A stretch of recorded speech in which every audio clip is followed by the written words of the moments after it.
Long ago, the old texts spoke of a port raised by a returning conqueror, a city built where the Tigris once bent like a silver blade through the desert. It was said to rival the great metropolis on the Nile, a twin born of ambition and strategy. But as centuries passed, the river wandered, the sands thickened, and the city slipped from memory.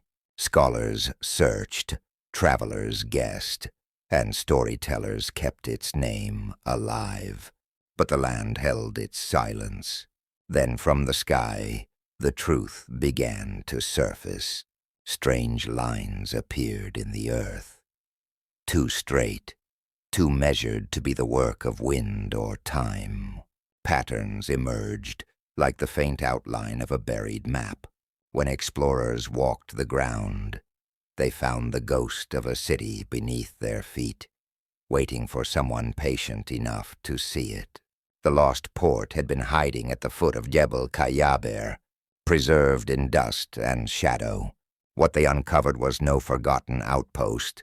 Beneath the soil lay the framework of a vast metropolis. Streets laid in perfect order, walls stretching across the plain, canals carved with purpose, and residential blocks larger than nearly any known from the ancient world. Great temple complexes rose in the mind's eye as the earth's signals were read, and the remnants of workshops and industrial quarters hinted at a city alive with trade, noise, and ambition.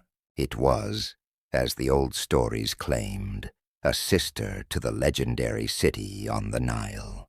For centuries after its founding, the settlement, later known by another name, became a crossroads of the ancient world. Caravans from distant kingdoms passed through its gates.